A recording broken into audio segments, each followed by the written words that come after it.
자, 오늘은 이 책이 총 4부로 구성되어 있는데 그 중에 제1부 소유하고자 하는 자 중에 제2장 소유하고자 하는 자입니다. 그러니까 이 책의 가장 본질이 되는 주제를 다루는 과정이지요. 그 가운데에 이제 소유하고자 하는 자의 용례를 지금 보고 있는데요. 이렇게 되었죠. 처음 시작할 때는 뭐니 해도 불교 신자를 위한 책이다라는 것 때문에 불교 신자 되기라는 주제로 시작을 했고, 그 다음부터 용례를 소개하면서 정리하는 이 책의 전반적인 흐름이죠. 그럴 때 까마보기 소유하고자 하는 자라는 이 용례가 율장에 나타나는 경우, 율장의 용례를 첫 번째로 보았고요.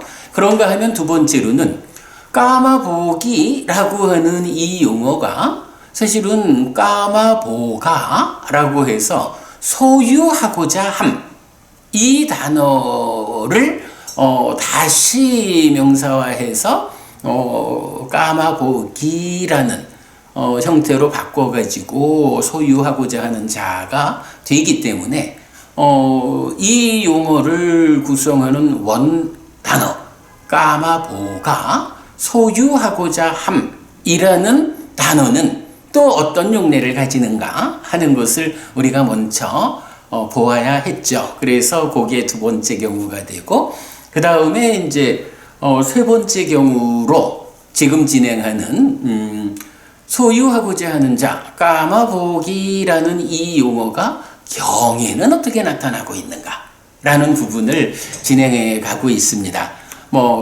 앞에 불교신자 되기가 있다 보니까 1, 2, 3, 4 지금 커다란 네 번째 과정이지요.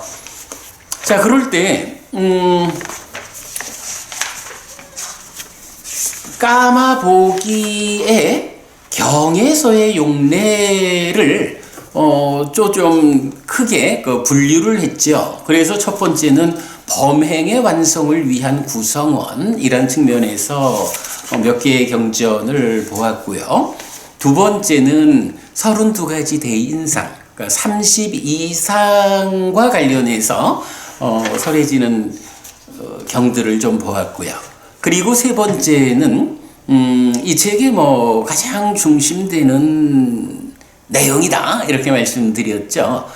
다복하고 풍요로운 삶을 살고자 하는 소유하고자 하는 자. 그래서 다복하고 풍요로운 삶이라는 주제 위에서 용례를 보는 것이 이제 세 번째고요.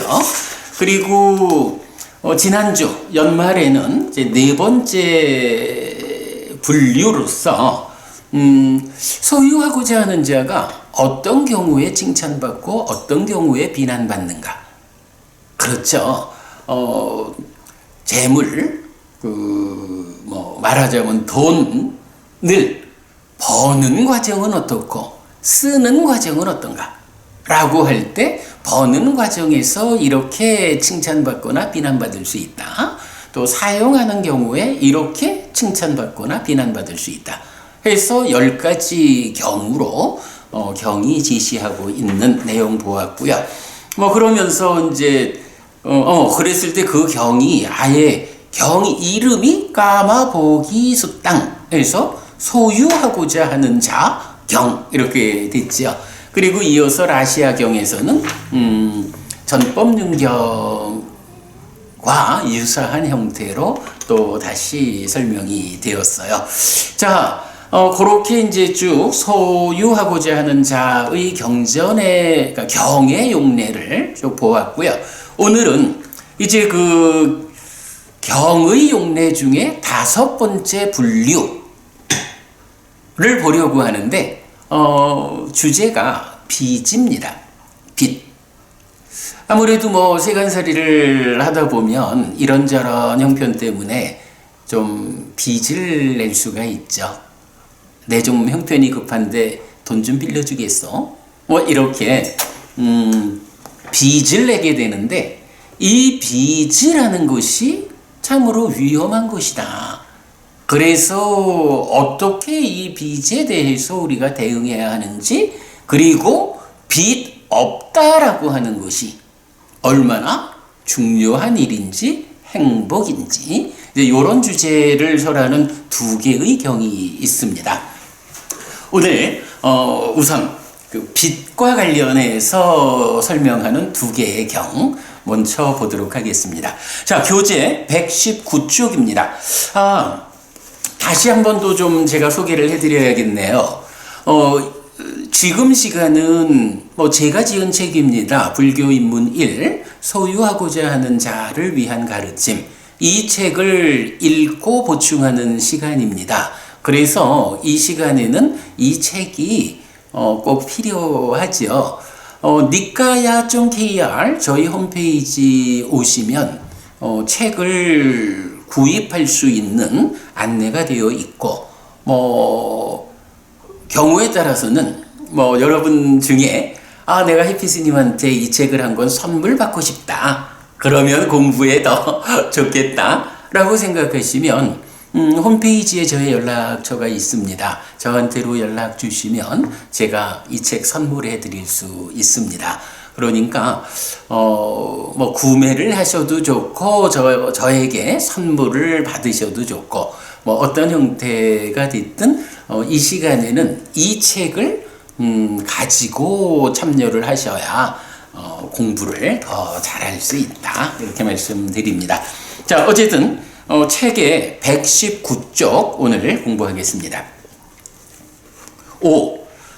빚이 주는 위험과 빚 없음을 포함한 제가자의 행복을 말하는 용례. 세상에서 소유하고자 하는 자에게 가난은 괴로움입니다. 가난하고 가진 것이 없고 한 움큼의 쌀조차 갖지 못한 자가 빚을 지게 되면 빚을 갚지 못하는 것, 이자, 책망, 따라붙음, 묶임도 괴로움입니다. 그러니 소유하고자 하는 자는 가난하지 않아야 하고, 가난하더라도 빚을 내지 않을 수 있도록 최선을 다해야 합니다. 요거는 이제 제가 경을 정리한 저의 이야기죠. 근데 여러분, 제가 이 시간 수업을 통해서 늘 말씀드리는 거지만, 불교 신자가 청빈한 삶, 무소유의 삶, 여러 가지로 표현할 수 있지만, 어떤 형태로든 제가자, 소유하고자 하는 자로서 가족과 더불어, 그러나 부처님 가르침에 의지해서 행복하고자 하는 이런 불교 신자는 부자로 살아야 됩니다.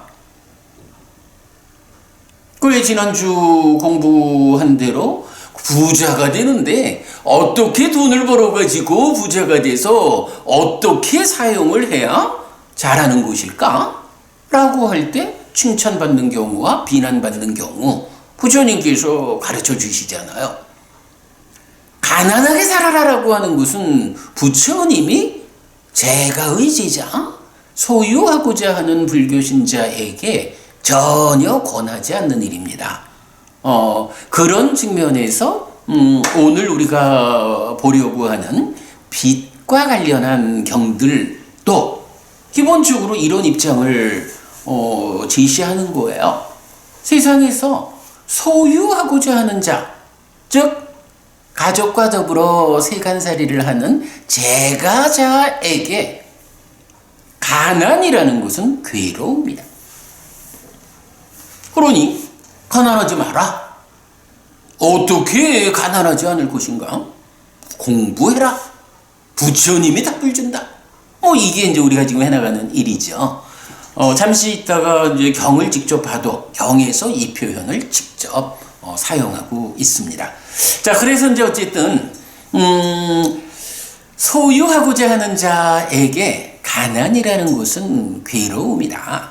그리고 이렇게 가난하다, 가진 것이 없다, 한 움큼의 쌀조차 갖지 못했다, 이런 상황이 되다 보면 빚을 지게 마련이죠. 당장 먹고 살아야 하고, 요즘 표현으로 하자면 애들 학교는 보내야 되겠고, 빚을 지게 되죠.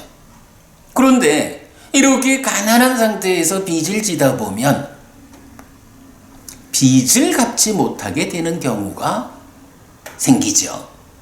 이자를 내지 못하게 되고 책망받고, 그러면 빚 갚아라고 따라붙는 사람들이 생겨서 거기에 묶여버리는 이러한 빚과 관련한 삶의 과정이 모두 괴로움이다라는 거예요. 그래서 부처님, 소유하고자 하는 자는 가난하지 않아야 한다. 가난하더라도 빚을 내지 않을 수 있도록 최선을 다해야 한다. 빚은 무서운 것이다. 이렇게 일단 정리를 했고요. 그 다음에 그런데 성스러운 율에도 가난하고 가진 것이 없고 한 움큼의 쌀조차 갖지 못했다고 불리는 자가 있는데, 유익한 법들에 대한 믿음, 희리, 오따빠, 정진, 지혜가 없는 사람입니다. 그러니 성스러운 율 안에서 살아가는 사람은 가난하지 않아야 하고, 가난하더라도 빚을 내지 않을 수 있도록 최선을 다해야 합니다. 앙구타라 니카야 6의 모음 45번 빚경은 성스러운 율에서의 빚을 갚지 못하는 것, 이자, 책망, 따라붙음, 묶임을 설명합니다. 이때 히리오따빠라는 곳은 이 책의 제4부의 중심 주제가 되고, 또 아까도 말씀드렸던 이 책에서 제시하고 있는 인생 항로 중에 마음이라는 배가 보시에 돛을 올리고 5개의 바람을 맞아서 출발하면 히리와 오따빠를 방향 따로 해서 행복으로 나아간다 라고 해서 히리 오따빠라고 하는 아주 중요한 두 가지 교리 용어가 나타나고, 이 책은 제4부에서 히리 오따빠를 중심으로 서술이 되고 있죠. 이때 히리라는 것은 자책의 두려움 이렇게 번역했고, 오따빠는 타책의 두려움 이렇게 번역하고 있죠. 자세한 내용은 뒤에 보도록 하겠습니다.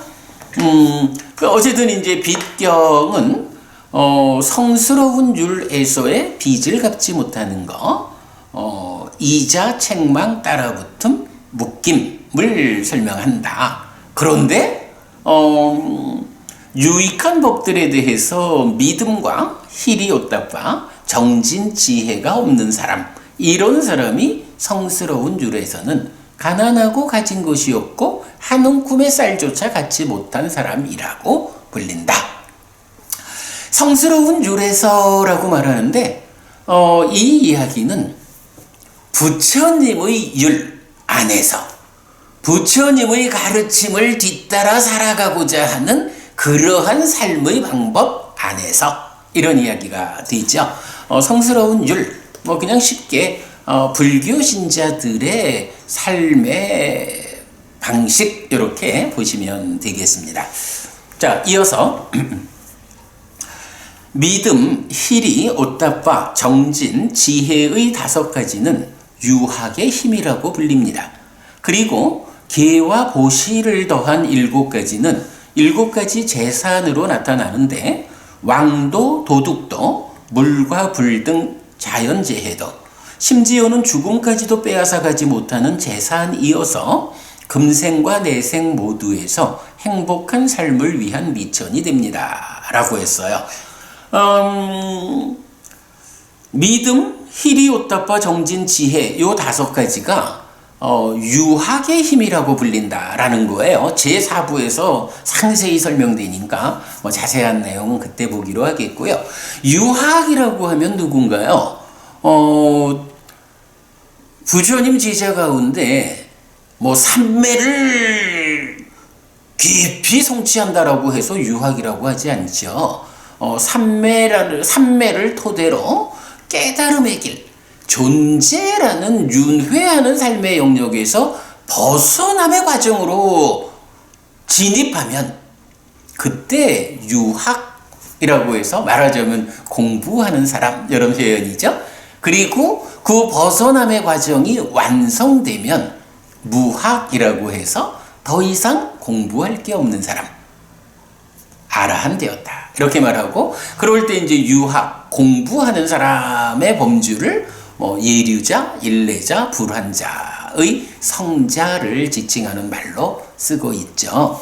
그래서 유학의 힘이다 라고 하면 믿음, 희리, 오따빠, 정진, 지혜라는 요 5가지가 우리가 일상의 삶을 온전하게 살아내는 위해서 수행을 해가지고 삼매를 성취하면 이 삼매를 토대로 벗어남의 과정, 깨달음의 과정으로 접어든 사람들, 성자라고 부르죠.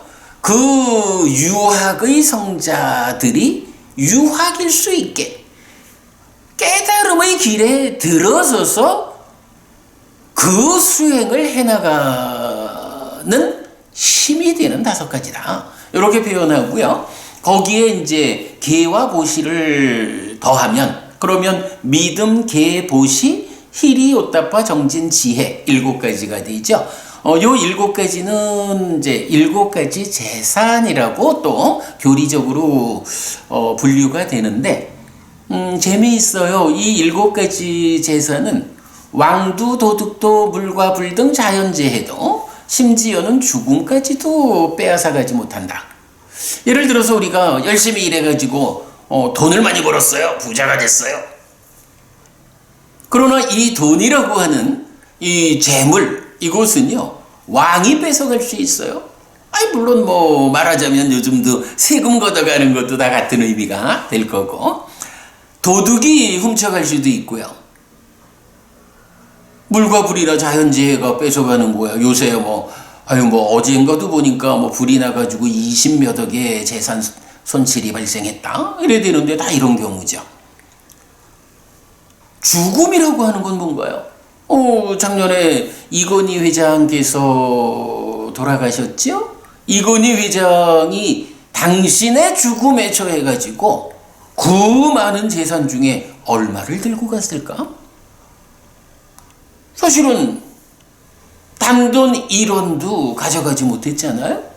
그러니까 일반적으로 이렇게 우리가 열심히 일해서 돈을 번다, 재물을 얻는다, 부자 된다 라고 하는 이러한 재산은 왕도 뺏어갈 수 있는 거고, 도둑도 뺏어갈 수 있는 거고, 자연재해도 뺏어갈 수 있고, 심지어 죽음이라는 것은 한 푼도 남김없이 싹 뺏어가 버리는 거거든요.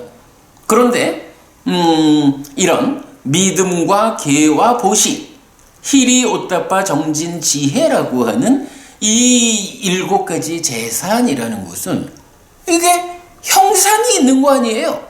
이 7가지를 가지고 내가 살아가면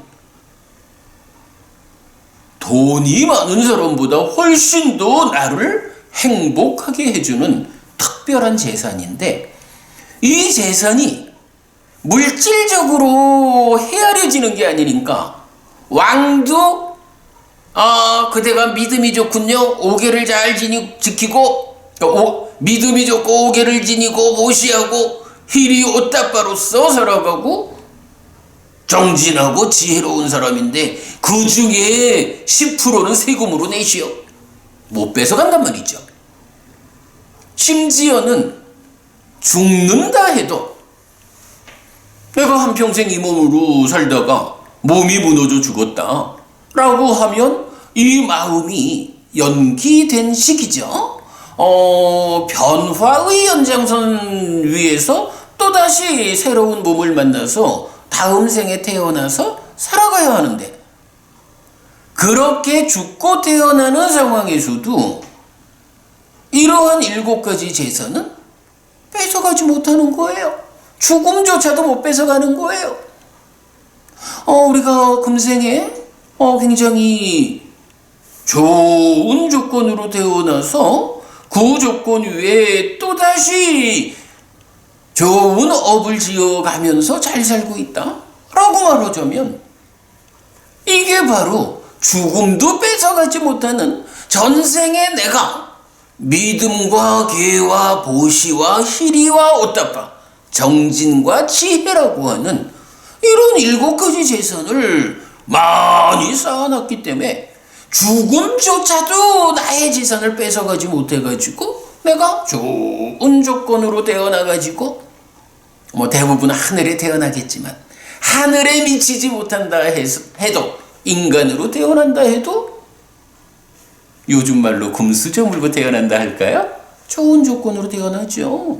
그래가지고 거기에서 또 그러한 삶을 이어서 살게 되면 더 좋은 조건들을 만들어서 자꾸 향상하는 거죠. 이렇게 7가지 재산이라는 것이 있다는 거예요. 물질로 된 재산 뺏어가는 자들이 많지만 이런 재산은 심지어 죽음조차도 뺏어가지 못해. 죽은 다음에 나의 삶을 부유하게 만드는 그 근본에 바로 이러한 7가지가 전생에 지어놓은 것이 그대로 나를 따라오는 거예요. 이제 이런 측면을 우리가 볼 수 있죠.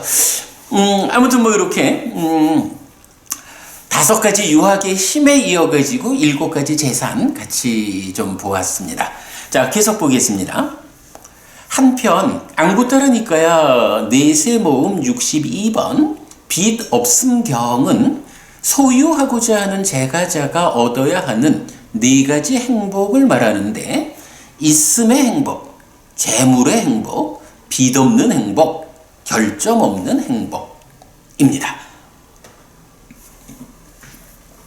이게 제가 시작하면서도 소유하고자 하는 자에게 가난은 괴로움이다.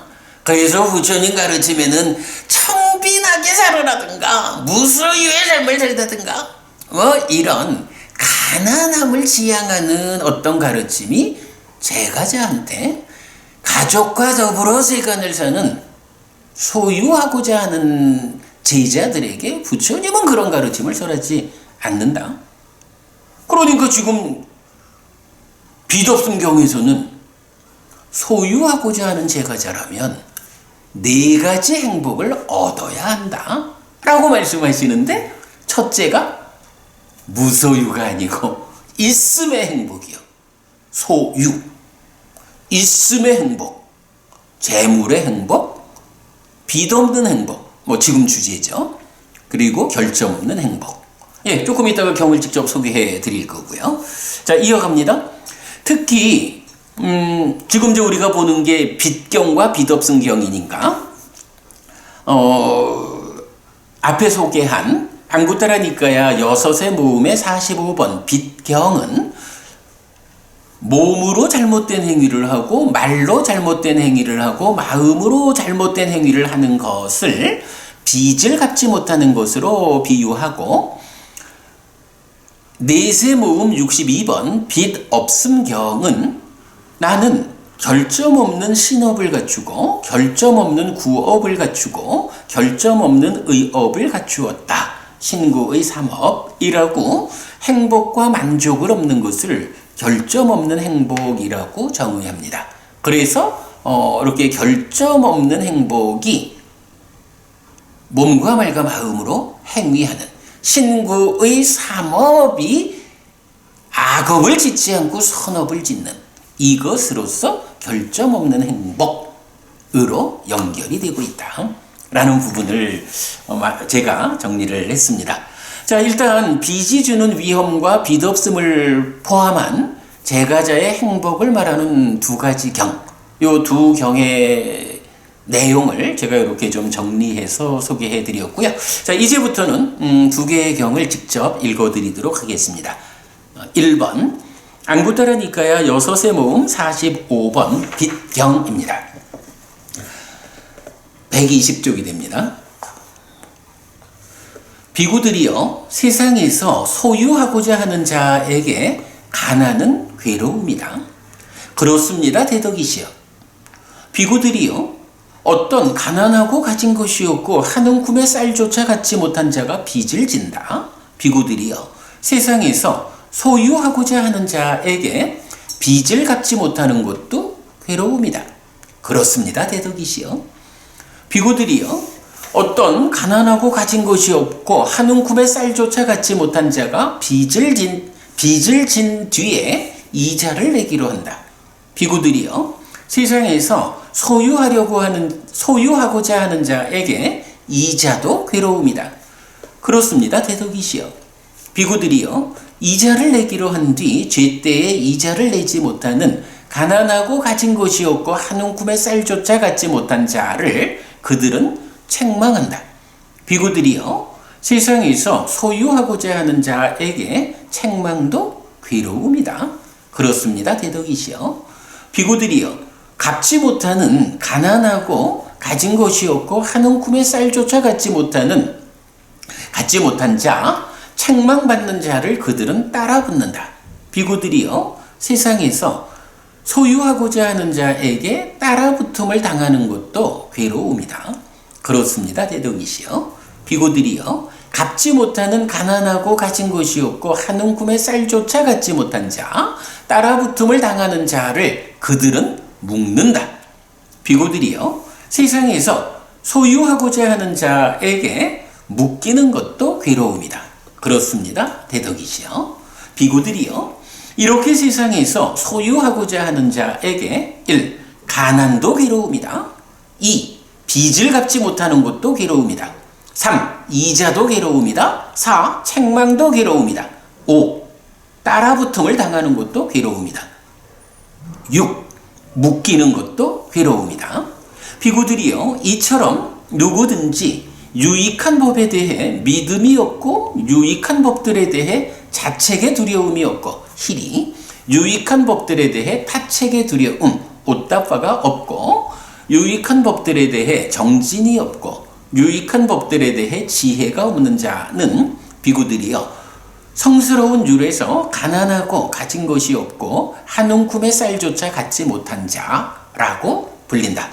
자, 이제 여기까지를 보면 우선 부처님께서 부처님은 이제 이 경을 설한 본 목적은 유학의 힘이라고 하는 5가지 힘을 갖지 못한 자가 삶을 형성하는 수행을 통해서 깨달음으로 나아가는데 얼마나 장애가 되는가 이제 이 부분을 말씀하시려고 의도한 경인데 거기에서 이런 5가지 유학의 힘을 갖지 못했다라는 이러한 상황의 전개가 비유하자면 세간을 살아가는 제가자들이 가진 게 없어서 빚을 지게 됐을 때 어떠한가? 라는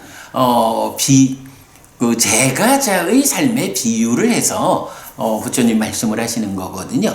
이제 그러다 보니까 그 비유의 자리에서 부처님 빚이라는 거 소유하고자 하는 자 세간을 살아가는 제가자에게 빚이라는 것이 얼마나 아픈 일인가 라는 부분을 설명하고 있죠. 자, 그래서 이제 그 내용이 이렇게 된 겁니다. 첫 번째는 아까도 말씀드렸지만 부처님 직접에 말씀하시는 거예요. 세상에서 소유하고자 하는 자에게 가난은 괴로움이다. 가난하려 하지 마라. 가난하지 않아야 한다. 나의 제자라면 정당한 방법에 최선의 노력을 얹어서 부자로 살아라. 부처님이 이렇게 말씀하셔요. 어쨌든 여러분 우리 잘 봐야 됩니다. 아무리 그간 한동안의 어떤 이데올로기가 불교 신자는 무소유의 삶을 살아야 하는가? 뭐 이런 한 시절이 있었다 해도 이제 우리가 경을 통해서 부처님을 직접 만나게 된 이 형편에서는 분명하게 우리가 알고 가자고요. 세간에서 가난하다라는 것은 괴로움이다.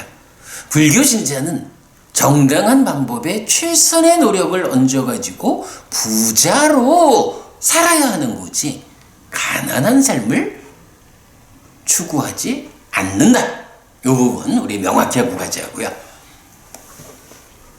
자, 그래서 이렇게 이제 가난이라는 것은 괴로움인데 이제 어떤 사람들은 가난하고 가진 것이 없고 한우 꿈의 쌀조차도 갖지 못한 사람들이 있다는 거예요.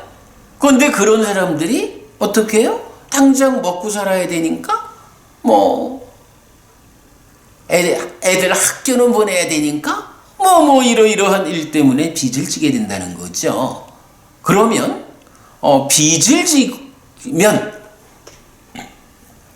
가진 것이 없는 상태에서 빚을 지게 되니까 빚을 갚지 못하게 된다는 거죠. 그랬을 때 빚을 갚지 못하는 것도 괴로움이다. 그런가 하면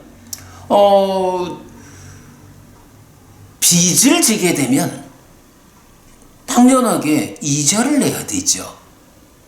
은행에서 대출을 받아도 이자를 내야 하고 또 좀 이게 제2, 제3금융권으로 가다 보면 정말 감당하기 어려운 이자를 부담해야 되잖아요. 그렇게 이자를 내는 것도 괴로움이다 라고 말하죠. 그런가 하면 이러한 형편이니까 이자를 내야 하는데 제때에 이자를 내지 못하면 어떤 현상이 생기나요? 당연히 빌려준 사람이, 빚을 준 사람이 책망하죠. 아니, 빚을 내야 될 거 아니요? 이자를 내야 될 거 아니요? 원금도 내야 될 거 아니요? 라고 책망하게 되죠. 그 책망에 아주 나쁜 경우로는 거기에 별의별 방법을 동원해가지고 막 장기 매매로도 끌고 가기도 하고 위험하죠. 어쨌든 그래서 이렇게 책망을 받는 것도 괴로움이다. 그뿐인가요? 이렇게 책망을 하다 책망을 해도 이자가 안 나오고 원금을 안 갚으면 어떻게 해요? 이제 따라 붙잖아요. 계속 쫓아가면서 어디 가서 밥만 한 그릇 다 먹을라 해도 돈부터 갚아 이러면서 이제 따라 붙잖아요. 그리고 그렇게 따라 붙다가도 돈을 받아낼 수 없으면 그 다음에는 어디까지 가나요? 그 다음에는 붙잡아 매잖아요. 딱 묶어놓고 언제까지 빚을 갚아라? 그러지 못하면 신체 포기각서 서명해라? 이렇게까지 하면서 사실은 빚이라고 하는 것의 연장선상에서 빚진 사람이 감당해야 하는 또는 겪어야 하는 괴로움은 무지무지하게 크지요. 이렇게 이제 부처님은 그 가난하다는 거를 정당화하지 않아요. 아무래도 가난하다 보면 그 가난한 가운데 그래도 지출해야 하는 내역이 있으니까 경우에 따라 빚을 질 수 있고 빚을 지게 되면 이자를 내야 하고 그 이자와 원금을 때맞춰 갚아내지 못하면 책망받고 따라붙고 묶임당하는 이런 과정에서 사실은 삶을 망치게 되는 경우가 많죠. 참 많죠. 저도 주변에서 참 정말 안타까워서 보기 힘든 특히 여러분 사채라는 것을 또 아시죠? 그런 경우를 좀 보았었는데 정말 여러분 잘 생각해야 합니다. 어떻게 우리가 정당한 방법을 배워가지고 거기에 최선의 노력을 얹어서 가난이라고 하는 이 괴로움에서 벗어날까? 부처님 공부에서 우리 삶을 그쪽 방향으로 이끌자. 절대 불교 신자가 이러한 이유를 갖다 대면서 그러므로 우리 가난하게 살자. 이렇게 접근하지 않으시기를 바랍니다. 이건 분명히 제 얘기가 아닙니다. 지금 읽어드리는 이 경에서 부처님 분명한 말씀입니다. 세상에서 소유하고자 하는 자에게 가난은 괴로움이다.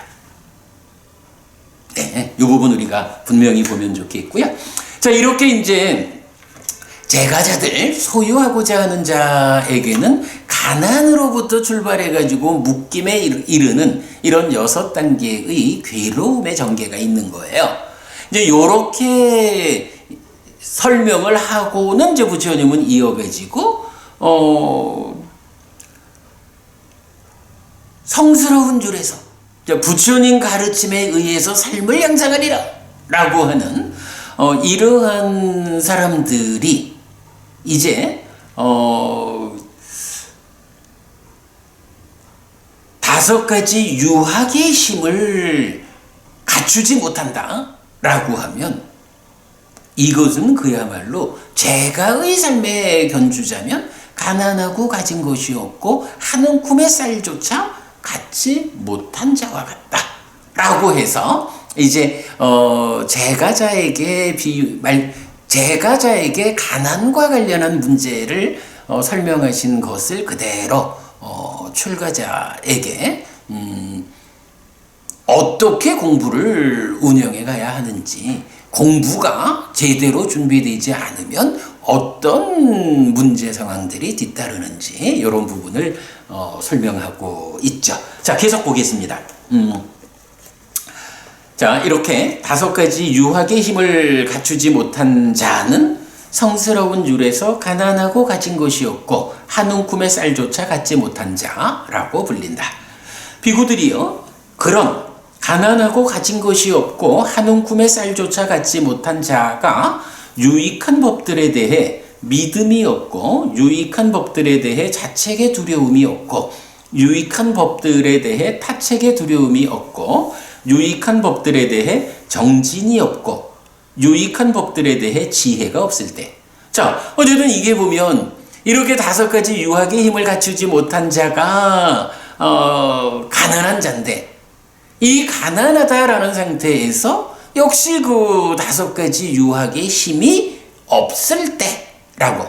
그러니까 내가 비록 지금은 가난해도 정당한 방법에 최선의 노력을 얹어가지고 이 가난으로부터 벗어날 것이요 라고 노력을 해서 벗어나야 하는데, 어떤 수행자가 이러한 5가지 힘을 갖추지 못한 상태에서 아이고 내가 이 상태로 머물면 안 된다, 내가 이 상태에서 벗어나야겠다 라고 해서 이 5가지 유학의 힘을 갖추고자 노력하지 않아서 그 힘이 없는 상태로 진행되어 갈 때, 이런 표현이 되겠죠. 말하자면 가난한 자가 가난하다 보니 빚을 지게 되는 상황에 이렇게 대비가 된다라고 하겠고요. 자, 그랬을 때 몸으로 잘못된 행위를 하고 말로 잘못된 행위를 하고 마음으로 잘못된 행위를 한다. 그렇죠. 이렇게 5가지 힘이 없는 사람이 그 힘을 갖추기 위해서 노력도 하지 않으니까, 그래서 가난한 자가 빚을 졌으니까 빚을 진 상태에서 이래 신구의 몸과 말과 마음으로 업을 짓는데 올바른 업을 짓지 못하게 되는 거죠. 이렇게 5가지 유학의 힘을 갖지 못해서 가난한 자가 그 힘을 갖추고자 노력하지 않아서 그 가난한 상태가 유지되는 빚을 지게 된 이러한 상태에서 몸과 말과 마음으로 잘못된 행위를 하는 신구의 삼업으로 악업을 짓는 요것을, 이게 빚을 갚지 못하는 것이다. 이렇게 비유를 하셨어요. 그의 몸의 잘못된 행위를 덮기 위해 그는 악한 원함을 지향한다. 나를 알지 못하기를 이라고 원하고, 나를 알지 못하기를 이라고 생각하고, 나를 알지 못하기를 이라고 말하고, 나를 알지 못하기를 이라고 몸으로 애쓴다. 그의 말의 잘못된 행위를 덮기 위해 그의 마음의 잘못된 행위를 덮기 위해 나를 알지 못하기를 이라고 의로 애쓴다. 이 자에 대해 나는 이것을 말한다. 자, 그러니까 다섯 가지 유학의 힘을 갖지 못하였으니까 가난한 자예요. 그가 그 가난에서 벗어나기 위한 노력을 하지 않으니까 빚을 졌어요. 그렇죠. 빚을 졌어요. 그리고 그러다 보니 신구의로, 그러니까 몸과 말과 마음으로 잘못된 행위를 했어요. 요거 빚을 갚지 못하는 거예요.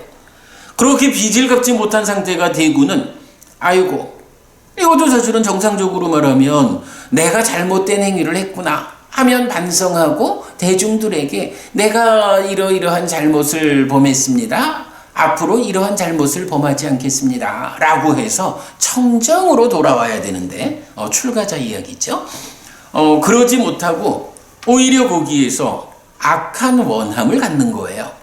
내가 이렇게 몸과 말과 마음으로 그러니까 잘못된 행위를 했다? 빚을 갚지 못하고 있다. 그러나 이런 것을 내가 이러하다라는 것을 알지 못하기를 하는 원하고 생각하고 말하고 몸으로 애를 쓴다 라는 거예요. 그러니까 내가 이런 잘못을 했지만 사람들이 나의 잘못을 모르면 좋겠어. 나의 잘못을 알지 못하도록 내가 이렇게 거짓말도 하고 이렇게 행동을 해야 되겠어? 라고 말하는 거죠. 신구의 삼원 모두에 대해서. 이때 부처님은 이것이 이자를 내는 것과 같다. 가난한 자가 빚을 내서 빚을 갚지 못하는 것도 괴로움이고, 빚을 갚지 못하게 되면 이자를 내야 되는데, 바로 여기서 출가자의 삶에서는 이렇게 자기가 악업을 지은 상태에서 그 악업을 공개하고 참회하지 못하고, 내가 비록 악업을 지었지만 다른 사람들이 나의 이 악업을 모르기를 이라고 바라는, 이것은 이자를 내는 괴로움이다. 왜? 이렇게 남들이 모르기를 바라는 액션은 나를 더 나쁜 상태로 이끌고 간다. 이런 표현이겠죠. 그런 그에게 잘 행하는 동료 수행자는 이렇게 말한다. 그 존재는 이렇게 행하는 자이고 이렇게 행동하는 자이다 라고 책망에 대해서 나는 이것을 말한다. 역시 이자를 못 내면 돈을 빌려준 사람이 책망을 하잖아요. 그런데 수행자가 이렇게 내 잘못된 행위를 감추려고 하는 이런 이자를 지불하고 있을 때 동료 수행자들이 아이고 저 사람은 저렇게 잘못된 행위를 하고 자기를 숨기는 사람이요 라고 알고 말하게 되는데, 지적하게 되는데 그것이 책망이다 이렇게 말하는 거죠. 그런가 하면 숲으로 가거나 나무 밑으로 가거나 빈집으로 간 이런 그에게 뉘우침과 함께하는 악한 불선의 생각들이 떠오른다. 따라붙음에 대해서 나는 이것을 말한다. 자, 이렇게 다섯 가지 유학의 힘을 갖추지 못한 가난한 자가 그 힘을 갖추고자 노력도 하지 않으니까 빚을 지고, 노력을 하지 않다 보니까 몸과 말과 마음으로 나쁜 행위를 하니까 빚을 갚지 못하고, 그런 상태에서 자기의 안 좋은 행위를 숨기려고 하니까 이자까지 내고, 그러한 상태를 동료 수행자들이 지적을 하니까 책망받기까지 하고, 그런 상태에서 그래도 출가자로서 수행을 하자라고 딱 앉으면 잘 집중이 되어서 삼매에 들고 삼매를 토대로 깨달음으로 나아가는 이런 과정이 이어져야 하는데, 그러지 못하고 수행을 하겠노라고 다 앉으면 아이고 내가 이러이러한 형편에 있구나 라는 뉘우침, 그리고 악한 불선의 생각들이 계속 내면에서부터 떠오르는 거죠. 그러니까 그러한 생각들에 방해를 받아가지고 잘 집중하지 못하고 삼매에 들지 못하고 깨달음으로 나아가는 높은 수행으로 이어지지 못하는 거죠.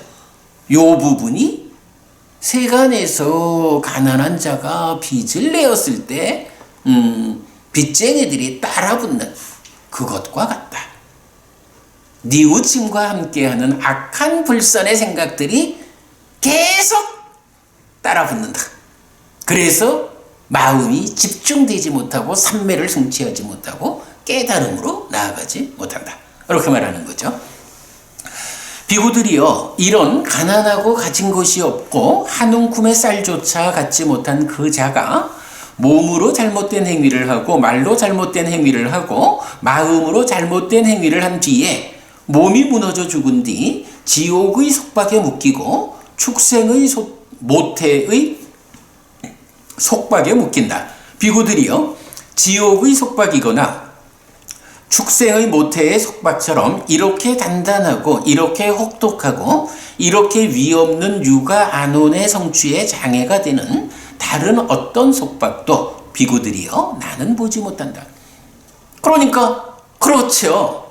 이렇게 5가지 유학의 힘을 갖추어 가지고 깨달음으로 나아가는 향상된 삶을 살아야 되는데 그 5가지를 갖추지도 못하고 갖추지 못한 상태에서 그 힘을 갖추기 위해서 노력도 안 하고 그러다 보니 몸과 말과 마음으로 악한 행위를 하게 되고 그 악한 행위를 남들에게 감추고자 하고 그러다 보니 지적받고 그러다 보면 수행을 하겠다라고 앉았을 때 속에서 계속 뉘우침과 함께하는 악한 불선의 생각들이 떠올라가지고 내 마음을 탁 따라붙는 거죠. 그래서 집중하지 못하고 삼매로 가지 못하고 깨달음으로 이끌리지 못하죠. 이렇게 한평생을 살고 나면 어떻게 되나요? 그러한 삶의 결과로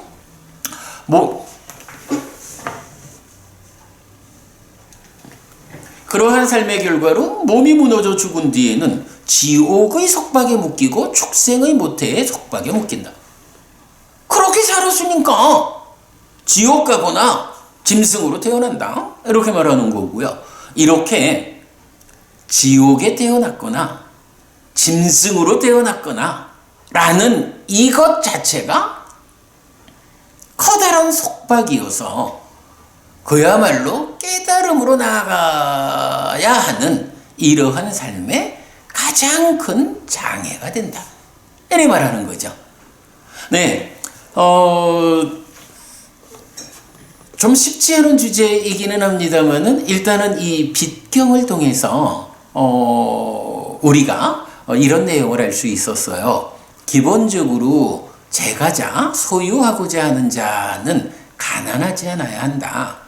가난하지 않아야 하는데도 불구하고 가난하다면 그 가난함에 적절히 대응하지 못했을 때 그것 때문에 빚을 지고 빚을 갚지 못하고 이자를 갚아야 하고 책망받고 따라붙음을 당하고 묶이는 이러한 괴로움의 연속이 있다면 이제 출가한 자, 성스러운 율 위에 있는 자가 5가지 유학의 힘을 갖추지 못하면 이 유학의 힘을 갖추지 못한 상태에서 뒤따라 어떤 상황들이 닥쳐오는지 라는 부분을 제가자가 가난해서 빚을 지게 되는 경우에 견주어 가지고 비유로서 설명하고 있죠. 어쨌든 이제 경은 이렇게 출가자가 5가지 유학의 힘을 갖추지 못한 경우의 문제를 부처님께서 지적하는 경이긴 하지만 그러나 우리가 일단은 이 경에서 비유를 위해서 부처님이 설명하는 소유하고자 하는 자, 제가자가 가난했을 경우에 그 가난에 적절히 대응하지 못해서 가난을 극복하기 위해서 정당한 방법의 최선의 노력을 더해서 돈을 버는 일을 하지 못했을 때 뒤따라오는 가난 때문에 약이 되는 괴로움의 양상들, 이 부분을 오늘 빚이 주는 위험이라는 주제에서 소개해 드렸습니다. 자, 경은 이제 개성을 하나 읊어주고 있습니다. 개성 읽어드리겠습니다. 세상에서 가난과 빚을 갚지 못하는 것은 괴로움이라 불린다. 빚을 내어 사용하는 가난한 자는 고통을 겪게 된다.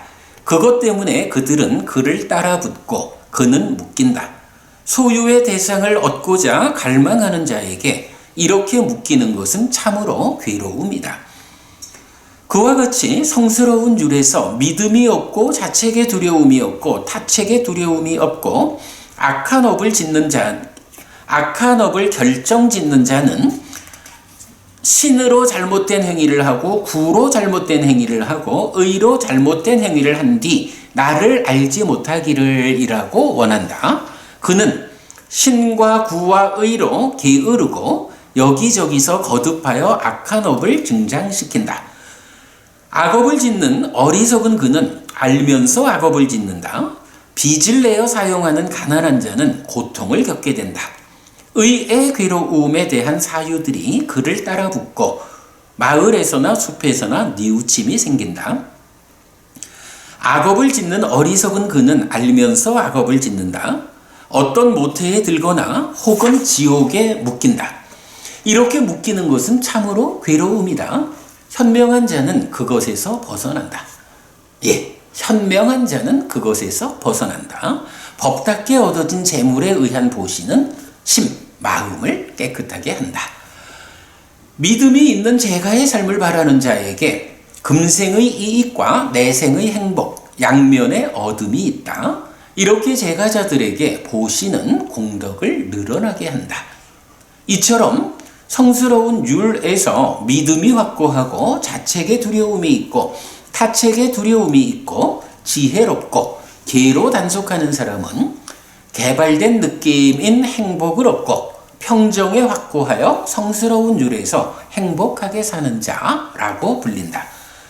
항상 열심히 노력하는 자는 5가지 장애를 부수고 사선, 초선, 제2선, 제3선, 제4선이죠. 사선을 성취하여 일념이 되고 신중하고 사띠하는 자가 된다.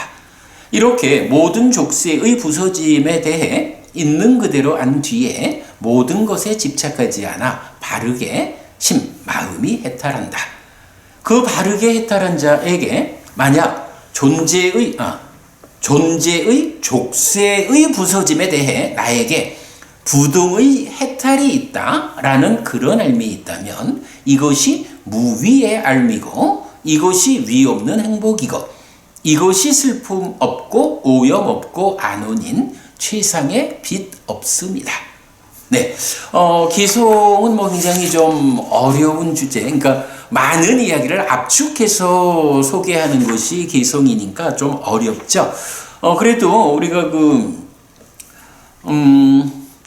마지막 쪽에 가서 이런 5가지 유학의 힘을 갖추고 계로 단속하는 사람, 이런 사람들이 성스러운 율에서 행복하게 사는 자라고 불린다라는 부분 우리가 기억해야겠고요. 마지막에 가서 이런 표현 나왔어요. 바르게 해탈한 자가 존재의 족쇄의 부서짐. 내가 중생이라는 존재, 그래서 죽으면 또 태어나고 태어나면 또 죽어야 하는 이런 윤회하는 족쇄에 묶인 삶, 그러한 족쇄의 부서짐에 대해서 나에게 부동의 해탈이 있다라고 안다면 그것이 무위의 암이다. 여기서 이제 무위의 암이라는 것은 안냐라고 하는 단어인데 알미라는 거, 그러니까 알지자, 이 지의 완성 상태를 말하는 거거든요. 그래서 이렇게 안냐, 무위의 알미라고 하는 깨달음의 상태는 내가 흔들리지 않게 해탈했다 라고 아는 것이다 라고 말하는 거고요. 이렇게 무위의 암, 부동의 해탈이 나에게 있구나 라고 확고하게 알았다라는 이것이 위 없는 행복이다. 이것이 슬픔 없고 오염 없고 안온인 결론, 최상의 빛 없습니다. 빚이라고 하는 게 세간 소유의 삶을 사는 사람들에게는 이렇게 재물로서 돈을 빌려 쓰고 갚지 못하는 뭐 이런 것이 빚이 되는 거지만 그러나 부처님 가르침을 따라서 삶을 형성하자라고 하는 불교 신자들에게는 내가 어떻게 부처님 가르침을 뒤따라 가지고 생로병사의 문제, 살다가 죽으면 또 태어나야 하고 태어나면 그것 때문에 또다시 늙고 죽음을 반복하는 이러한 윤회하는 중생의 삶을 살아가는 자체가 사실은 빚이다. 이 빚 때문에 내가 괴롭다. 그래서 이러한 윤회하는 중생의 삶에서 완전히 벗어난 부동의 해탈, 흔들리지 않는 해탈을 성취할 때 그것이 나라고 하는 존재의 입장에서 최상의 빚 없습니다. 나는 괴로움을 초래하는 것을 빚이라고 표현하자면 그 빚을 완전하게 해소했다. 이렇게 표현하는 거거든요. 소개해드리다 보니까 이 경이 많이 어렵네요. 그러나 어쨌든 빚경에서 우리는 이런 제가자, 소유하고자 하는 자에게 가난은 괴로움이다 라는 출발로부터 그 가난한 괴로움이 적절히 대응하지 못할 때 어디까지 끌려가느냐 하는 부분 잘 보았고요. 또 출가한 사람들이 5가지 유학의 힘을 갖추지 못한 그 가난의 상태에서 적절히 대응하지 못할 때 어디까지 끌려가는가 하는 부분 같이 대비해서 보았습니다. 그리고 마무리에 가서 뭐니 해도 우리가 물질적으로 빚지지 않았다라는 것을 넘어서서 내가 중생으로의 삶, 윤회하는 삶을 살고 있다라는 이 자체가 괴로움을 초래하는 빚이다. 그래서 완전히 깨달아서 윤회에서 벗어남, 그때 그것이 바로 최상의 빚 없습니다 라고 부처님 알려주시는 이런 주제까지를 같이 보았습니다. 자, 이어서 두 번째 경입니다. 안구타라 니까야 내세 모음의 62번 빚 없음 경입니다. 자, 일단 경부터 읽어드리고 좀 설명하도록 하겠습니다. 잠깐만요.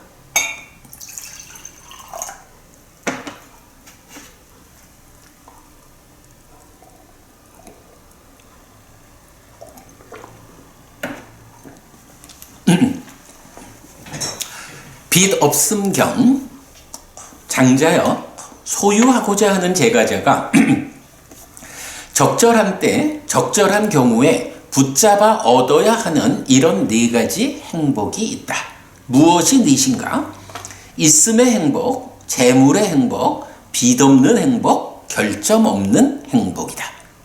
하여간 시작하면서도 말씀드렸지만 부처님은 무소유의 행복 이렇게 말하지 않고 있음, 소유예요. 있는 바. 소유의 행복. 이걸 말하고 있다라는 부분은 주목하자고요. 장자여, 그러면 무엇이 있음의 행복인가? 장자여, 여기 좋은 가문의 아들에게 열정적인 노력으로 얻었고 팔의 힘으로 모았고 땀으로 덮었고 법과 함께하고 법의 실천으로 얻은 재물이 있다. 그는 나에게 열정적인 노력으로 얻었고 팔의 힘으로 모았고 땀으로 덮었고 법과 함께하고 법의 실천으로 얻은 재물이 있다 라고 행복을 얻고 만족을 얻는다. 장자여, 이것이 있음의 행복이라고 불린다. 자, 여기서 이렇게 표현하죠.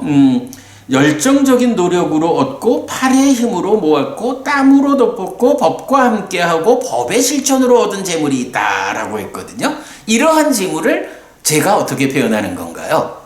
우리가 부처님 가르침에 의지해서 정당한 방법에 최선의 노력을 얹어서 부자 되자 라고 말하는 요 정당한 방법에 최선의 노력을 얻는 요게 뭔가요? 법과 함께하고 법의 실천으로 얻었다라는 것이 정당한 방법으로 얻는 거죠. 거기에 열정적인 노력, 팔의 힘으로 땀으로 덮어가면서 얼굴이 온통 땀으로 범벅이 될 만큼 노력해가지고 얻었다. 최선의 노력이죠. 바로 이렇게 경이 설명해주는 내용을 우리 이렇게 말할 수 있죠. 정당한 방법에 최선의 노력을 얹어서 부자 되자. 법우님들도 사실은 자제분들한테 너희들이 어떠한 삶을 살 것이냐, 이 세상에서 정말로 부작용 없이 부자가 되기 위해서는 정당한 방법에 최선의 노력을 얹어서 부자 되라. 폭력적이거나 법을 어기는 이런 방법으로 얻으려 하지 말고 요행으로 일확천금을 통해서 부자 되려 하지 마라. 어쨌든 정당한 방법에 최선의 노력을 얹고 거기에 시간이 더해지면 부자 된다. 이렇게 알려주시는 것이 사실은 부처님을 따라 배우는 불교 신자인 여러분들이 자제분들을 이끄는 부모의 역할이다. 이렇게 말할 수 있겠죠. 자, 어쨌든 이것이 있음의 행복이다. 내가 정당한 방법에 최선의 노력을 얹어서 부자가 되었어. 그랬더니 나한테 이만큼의 재산이 생겼어. 그렇지 않나요? 신혼부부들도 새로 시작을 했지요. 그래가지고 외벌이를 하든 맞벌이를 하든 열심히 일을 해서 돈을 벌면서 아껴 쓰고 어떻게든 남겨가지고 은행에 저축을 하고 이런 가운데 1년 지나가지고 아이고 여보, 우리 통장에 돈이 이만큼이 모아졌어. 이 기쁨, 이 행복 얼마나 큰가요? 1년이 더 지나가지고 우와, 1년 동안 이렇게 더 많이 늘어났어. 이게 뭔가요? 우리가 살아가면서 이렇게 내 통장에 돈이 잔고가 늘어나는 이런 삶을 살아야지, 갈수록 마이너스 통장에 마이너스 금액만 커지는 이런 삶을 살아서는 안 되잖아요. 와, 여보, 우리 통장에 이렇게 돈이 늘어났어요? 하고 서로 박수치며 기뻐하는 이게 뭐예요? 바로 있음의 행복. 이렇게 말하는 거잖아요. 그죠? 부처님 정당한 방법에 최선의 노력으로 부자 되라 라고 말하는, 그래서 그렇게 얻은 재물이 있을 때 그것 때문에 행복과 만족을 얻는 이것이 있음의 행복. 부처님은 제가자에게는 이런 있음의 행복을 뭐라고 했나요? 적절한 때 적절한 경우에 붙잡아 얻어야 하는 4가지 행복 중에 한 가지다, 첫 번째다, 이렇게 말하잖아요. 이게 아주 불교 신자들의 시각을, 견해를 바꿔야 되는 주제입니다. 장자여, 그러면 무엇이 재물의 행복인가? 장자여, 여기 좋은 가문의 아들은 열정적인 노력으로 얻었고 얻은 재물을 사용하고 공덕을 짓는다. 그는 나는 열정적인 노력으로 얻었고 얻은 재물을 사용하고 공덕을 짓는다라고 행복을 얻고 만족을 얻는다. 장자여, 이것이 재물의 행복이라고 불린다. 우리가 이렇게 정당한 방법에 최선의 노력을 얹어서 돈을 벌었어요. 그러니까 있음의 행복이 누려지잖아요. 그러면 그러한 상태에서 우리가 지난주에도 보았지만 있음의 행복이 이렇게 벌어들이는 과정의 정당성이라면 이제 그 벌은 돈을 어떻게 사용할 것이냐 라는 측면에서 나의 행복과 남의 행복이라는 2가지 측면에서 칭찬받아라, 이렇게 부처님 알려주잖아요. 여기서도 지금 그렇게 말하는 거예요. 그렇게 얻은 재물을 사용하고 공덕을 짓는다. 공덕을 짓는다. 그러고는 바로 이렇게 그 재물을 사용하고 공덕을 짓는다라고 스스로 행복을 얻고 만족을 얻는다. 이것이 재물의 행복이다. 그런 거지요. 내가 열심히 노력해가지고 가난을 극복하고 내 통장에 잔고가 이만큼 생겨났습니다 라는 그런 행복이 있음의 행복이라면, 이제 내가 이렇게 재물을 얻었으니 이 재물을 어떻게 사용할 것인가? 나의 행복을 위해서 사용해야 하고 또한 남들의 행복을 위해서 사용해야 되잖아요. 그것이 어떤 결과를 가져오나요? 바로 공덕이라는, 복이라는 결과를 가져오잖아요. 그리고 이 공덕이라는 것은 행복을 가져오는 것.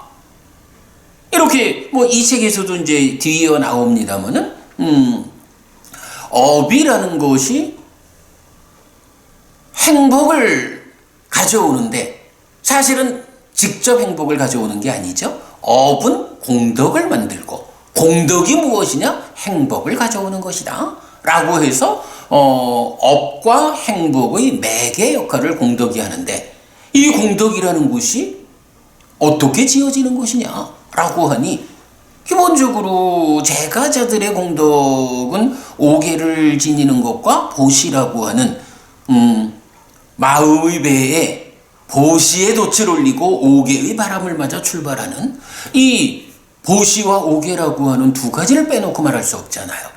그럴 때 내가 가난을 극복하고 있음의 행복을 누리게 되면 그 상태에서 공덕을 짓는다. 그러니 이 공덕이라는 것이 나를 더 큰 행복의 세상으로 출발시킨다. 살아서도 행복하고 이 공덕이 또한 죽은 다음에는 다음 생에 나의 삶에 받침목이 된다. 이런 부분을 아는 사람이라면 당연히 내가 이렇게 가난을 극복하고 돈을 모아가지고 이 돈을 가지고 나도 행복하게 하고 다른 생명들을 위해서 공덕을 지었구나. 이러한 공덕이 살아서도 나에게 더 큰 행복을 가져다 줄 것이고, 죽은 다음 저 세상에서는 또 저 세상대로 내 삶에 흔들리지 않는 버팀목이 되어줄 거요, 받침대가 되어줄 거요. 이렇게 보아 아는데 어떻게 거기서 행복하지 않을까? 요런 행복을 경에서는 재물의 행복이다. 자, 정당한 방법에 최선의 노력을 얹어가지고 가난을 극복하고 통장에 잔고가 생겼어. 이거 있음의 행복이죠. 거기에다가 이렇게 내가 쓸 수 있는 돈이 생겼으니까 그걸 가지고 나도 행복하게 하고 남을 위해서 공덕을 짓는, 이렇게 사용을 하면, 이러한 공덕의 의미를 우리가 바르게 안다면 그로 인해서 참으로 행복하고 만족을 얻게 되죠. 이것이 재물의 행복이다 라고 말하는 거예요. 제가자, 소유하고자 하는 자가 세간을 살아가면서 이보다 더 큰 현명함은 찾기 어렵다. 이렇게 있음의 행복과 재물의 행복 이해하겠고요. 자, 그 다음에 장자여, 그러면 무엇이 빚없는 행복인가? 장자여, 여기 좋은 가문의 아들은 적든 많든 누구에게도 무엇도 부담하지 않는다. 그는 나는 적든 많든 누구에게도 무엇도 부담하지 않는다 라고 행복을 얻고 만족을 얻는다. 장자여, 이것이 빚없는 행복이라고 불린다 라고 했어요. 빚없는 행복, 빚이 있으면 어떤 일이 생긴다고요? 이게 일단 우리 바로 앞에 경에서 본 거죠. 가난한 것이 괴로움이에요. 그 가난한 가운데도 해야 하는 일이 있으니까 빚을 내게 되면 그 빚 때문에 빚을 갚지 못하는 것도 괴로움이고 이자를 물어야 하는 것도 괴로움이고, 그것들을 못해서 책망받고 따라붙고 묶이고 이 모든 게 다 괴로움이잖아요. 그런데 내가 바로 이렇게 정당한 방법에 최선의 노력을 얹어가지고 내 통장에 잔고가 늘어나기 시작했어. 뭐 이런 있음의 행복. 거기에 내가 그렇게 생겨난 재물을 가지고 나를 행복하게 하고 다른 사람들을 위해서 공덕을 짓는, 이렇게 칭찬받는 방법으로 사용을 하면 거기에서 공덕이 생겨나는 거예요? 행복이 담보되는 거예요? 재물의 행복이죠. 그러니 이런 사람이, 이런 두 가지 행복을 누리는 사람이 어떻게 빚을 내겠어요? 그러니까 빚을 내지 않게 되면 빚을 원인으로 출발하는 그 6단계로 설명하고 있죠. 다양한 괴로움들이 나에게 다가오지 않는다. 이거죠. 바로 요게 빚 없는 행복이다. 경에서는 이렇게 말하는 거죠. 적든 많든 누구에게도 무엇도 부담하지 않는다. 빚이 없으니까 원금 갚어! 라고 찾아올 사람이 없으니 내가 부담할 게 없어. 이자 내! 라고 찾아오는 사람이 없으니 내가 부담할 게 없어. 따라붙는 사람과 책망하는 사람도 따라붙는 사람도 나를 묶을 사람도 없는 거예요. 그러니 그러한 상태를 자기 스스로 내 삶이 이렇구나, 향상되었구나, 빚이 없구나, 빚 때문에 쫓아오는 모든 괴로움을 내가 극복했구나 라고 할 때 행복해지죠. 빚 없는 행복이다. 이렇게 말하는 거죠. 이어서 장자여, 그러면 무엇이 결점 없는 행복인가? 장자여, 여기 성스러운 제자는 결점 없는 신업을 갖추고 결점 없는 구업을 갖추고 결점 없는 의업을 갖추었다. 그는 나는 결점 없는 신업을 갖추고 결점 없는 구업을 갖추고 결점 없는 의업을 갖추었다 라고 행복을 얻고 만족을 얻는다.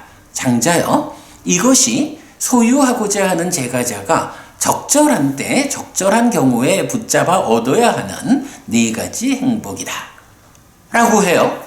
자, 이럴 때 결점 없는 행복이라는 것은 무엇냐 라고 할 때, 뭐 앞에서 잠깐 언급드렸지만 이렇게 몸과 말과 마음으로 행위를 하는데 악업을 짓지 않고 선업을 짓는 거예요.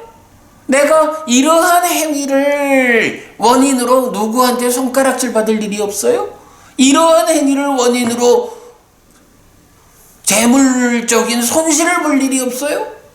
몸과 말과 마음으로 행위를, 신구의 삼업을 결점 없이 짓는다 라고 하니, 이렇게 내가 행위를 통해서 만들어가는 나의 삶의 과정에서 행위 자체가 결점이 없다 라고 하면 행위를 원인으로 생겨나는 괴로움이 생겨나지 않는다. 이래 되죠. 그러니 이것이 결점 없는 행복이다. 이렇게 말하는 거예요. 그러니까 앞에 3가지는 물질, 그러니까 재물, 돈과 관련된 측면에서 3가지 행복을 말했다면, 이제 4번째 행복은 자, 제가자들아, 제가의 신자들아, 부처님 이렇게 말하는 거죠. 돈이라는 측면에서 이런 3가지 행복이 있다면 그 돈과는 별개로 그대들이 신구의 삼업을 결점 없이 지어라.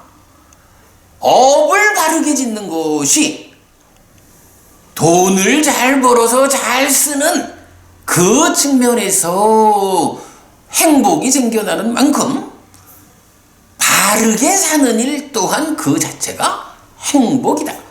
이런 결점 없는 신구의 삼업이 실천된다면 그 업에 따르는 괴로움이 없다. 이러한 바른 업이 행복을 가져온다. 이것이 결점 없는 행복이다 라고 4가지를 이제 함께 설명하거든요. 자, 그러면서 역시 개성이 하나 있습니다. 빚 없는 행복을 알고 난 뒤에 있음의 행복이 나중에 있다. 재물의 행복을 누리는 사람이 있고 지혜는 그때로부터 관찰한다. 관찰하는 현명한 자는 재물들 모두를 안다. 이것은 결점 없는 행복의 16분의 1의 가치도 없다라고. 순서를 이렇게 말합니다. 자, 앞에서는 있음의 행복, 재물의 행복, 이어서 빚없는 행복 이랬잖아요. 근데 개성에서는 첫째가 빚없는 행복이라는 거예요. 빚없는 행복을 알고 난 뒤에 있음의 행복이 나중에 있다. 뭔가요? 우리가 살아가면서 통장에 잔고를 쌓아가는 일보다 앞서서 해야 하는 일은 빚내지 마라. 빚이 없는 것, 빚을 없게 하는 것이 우선이다. 내가 열심히 노력을 해서 돈을 벌으면 빚부터 갚아라. 그래서 빚을 원인으로 뒤따라오는 이러한 괴로움들에서 벗어나라. 그래서 빚이 없는 상태에서 재물이 벌어져 가지고 통장에 잔고가 쌓이면 그때 비로소 그것이 있음의 행복이다. 내가 이렇게 정당한 방법에 최선의 노력을 얹어서 잔고가 쌓이고 있다. 이런 있음의 행복은 그 이전에 빚 없는 행복이 선행한다. 이 부분을 우리가 잘 보아야 합니다. 그리고 이제 그런 가운데 네 가지 행복 중에 결점 없는 행복, 몸과 말과 마음으로 업을 바르게 짓는 요거죠. 그 결점 없는 행복이 앞에 있음의 행복, 재물의 행복, 빚 없는 행복 세 가지를 다 합친 거가 견주어도 그 세 가지가 결점 없는 행복의 16분의 1에도 미치지 못한다. 16분의 1에도 미치지 못한다라는 것은 이제 정형된 구문으로 몇 군데에서 나오는데 비교거리가 안 된다. 꼭 뭐 16분의 1 어떤 이제 숫자의 개념이 아니고 비교할 수 없게 여기서 말하자면 업을 바르게 짓는 이 행복이 결점 없는 행복이 재물의 측면에서 빚 없음이 선행하고 있음의 행복, 재물의 행복이 뒤따르는 이런 세 가지 재물의 측면에 있는 행복을 다 더한 것하고 바른 업을 통해서 행복을 만들어내는 이것은 견줄 바 없이 크다. 업을 바르게 짓는다라는 것은 이렇게 크다라는 부분을 말해주는 거예요. 물론 이렇게 정당한 방법에 최선의 노력을 얹어서 부자 되자 하는 것도 신구의로 바른 업을 짓는 거죠. 그리고 바르게 사용해서 공덕을 짓는 재물의 행복도 바른 업을 짓는 거고요. 빚을 갖지 않게 사는 것도 바른 업을 짓는 거죠.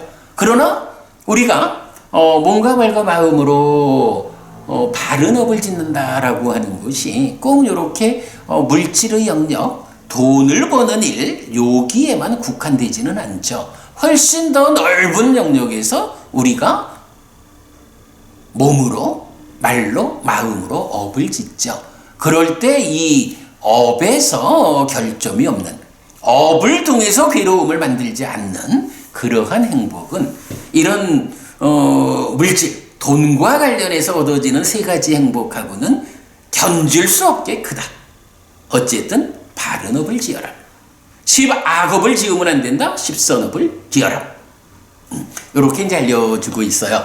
시간이 거의 다 됐는데 이제 124페이지 한 페이지만 좀 설명드리고 마치도록 하겠습니다. 자, 이제 두 개의 경을 통해 가지고 빚이 주는 위험 그리고 빚 없음을 포함한 제가자의 행복 이렇게 용례를 소개해 드렸는데 그러다 보니까 오늘의 주제는 빚입니다. 그래서 제가 짤막하게 빚에 대한 단상이라는 글을 한 페이지 적었어요. 네, 요 좀 소개해 드리겠습니다. 빚에 대한 단상, 경이 이렇게 경계하듯이 빚은 위험합니다. 아마도 재물과 관련한 실패의 원동력이라고 해야 할 것입니다. 그런데 불교가 모든 종류의 빚을 부정하는 것인지에 대해서는 신중해야 합니다. 세상은 금융을 배제하고는 운영되지 않을 것이기 때문입니다. 이때 경은 가난하고 가진 것이 없고 한 움큼의 쌀조차 갖지 못한 자의 빚을 주제로 말하고 있다는 점은 시사하는 바가 있습니다. 빚을 권하는 세상에서 빚은 달콤한 유혹입니다. 그러나 자신의 재정 능력을 넘어서는 빚은 가난하고 가진 것이 없고 한 움큼의 쌀조차 갖지 못한 자의 빚이라고 해야 할 것입니다. 그리고 이런 빚은 부족 때문에 겪어야 하는 아픔보다 더 큰 아픔으로 이끌 수도 있습니다. 부족 때문에 겪어야 하는 아픔은 부풀기 전에 겪어내야 합니다. 그 겪음의 과정을 통해 부족을 해소해야 합니다. 빚으로 때워 그 아픔을 모면하다 보면 부족은 점점 더 커지고 아픔은 더욱 크게 부풀어 오릅니다. 나중에는 겪음을 통해 해소하지 못할 만큼 커질 수도 있습니다. 경의 설명에 따르면 책망, 독촉받게 되고 추적당하게 되고 빚쟁이에게 붙잡혀 삶을 망치게 되기도 합니다. 파산당하고 장기 매매의 대상이 되고 노예가 되고 자살로 이어지는 등 최악의 상황으로 내몰리게 되는 것입니다. 빚 조심해야 합니다. 그 달콤한 유혹에 빠지지 않도록 잘 제어해야 합니다. 제가 이렇게 빚에 대한 단상이란 글을 적어봤어요. 사실은 오늘 주제가 어쨌든 빚이라는 거, 가난하기 때문에 빚을 지게 되면 그것에 뒤따르는 괴로움이 크다. 그러므로 빚 없는 행복이 있음의 행복, 재물의 행복보다 선행하는 것이다. 이렇게 이제 경을 소개해 드렸는데, 그렇다고 해가지고 사실은 2020년, 2021년이 되었네요. 지금 한국 사회를, 이 세상을 살아가면서 빚이라는 것을 일방적으로 배제하고 살아갈 수 있는 것일까? 라는 부분은 좀 고려해 봐야 한다. 자칫 어쨌든 빚이라는 것은 무조건 안 되는 것이요, 이게 올바른 거요 라고 단정해 버린다면 불교가 21세기를 살아가는 우리에게 정당한 가르침인가? 이런 부분으로 우리가 좀 의문을 제기할 수도 있는 거거든요. 그래서 제가 이제 이런 표현을 쓴 겁니다. 빚은 재물과 관련한 실패의 원동력이기는 하지만, 그러나 불교가 모든 종류의 빚을 부정하는 것일까에 대해서는 신중해야 한다. 왜냐하면 세상이 금융을 배제하고는 운영되지 않기 때문이다. 아니, 신혼부부가 결혼을 해가지고 우리가 내 집 마련을 해보자. 내 집 마련 어떻게 하나요?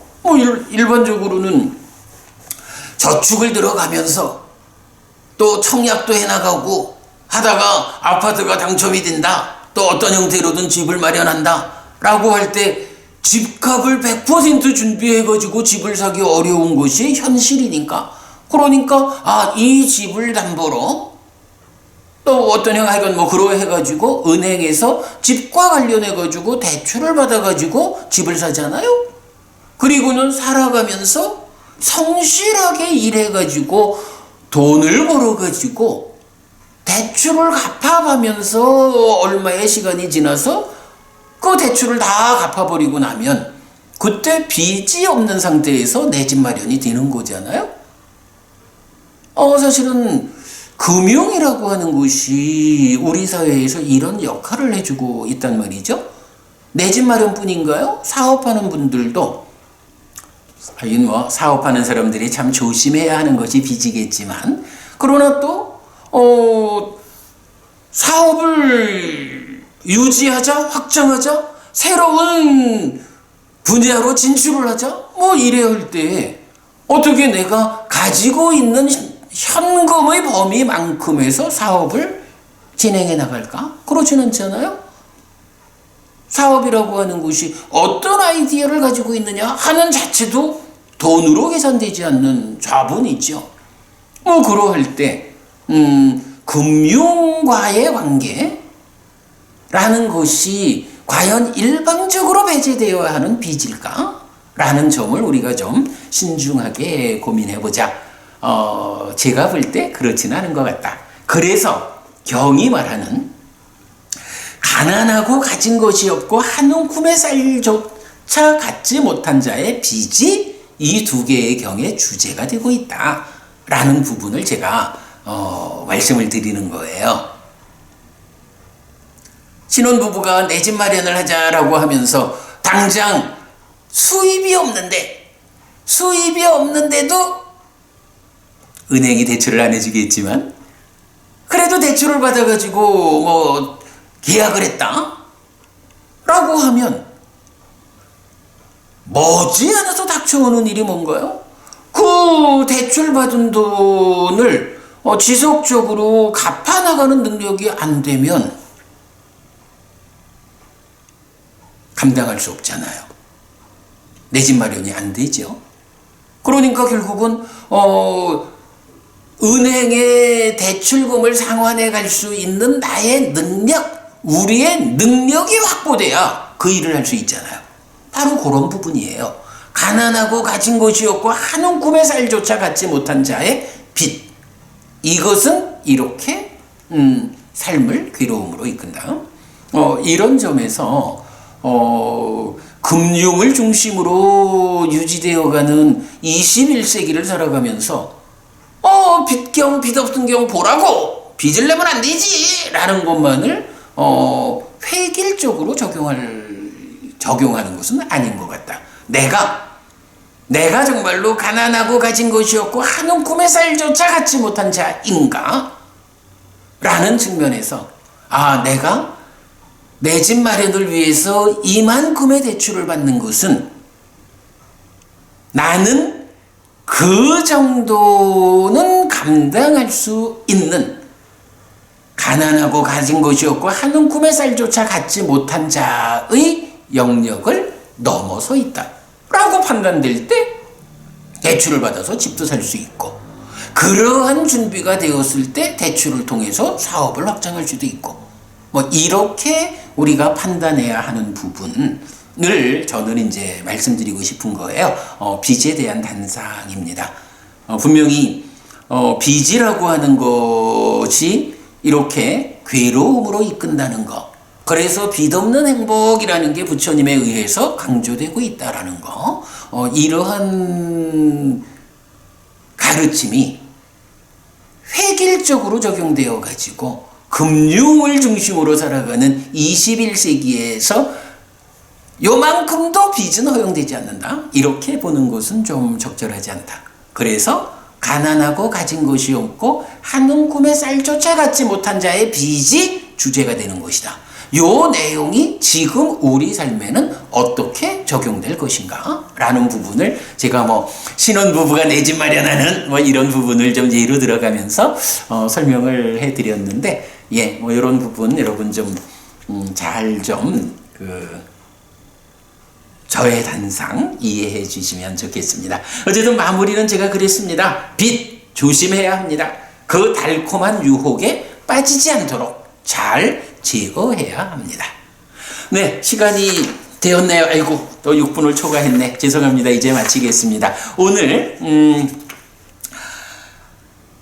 소유하고자 하는 자의 경애 용례 중에 5번째 주제, 빚이 주는 위험과 빚 없음을 포함한 제가자의 행복을 말하는 용례를 통해서 빚이라고 하는 중요한 주제 알아봤고요.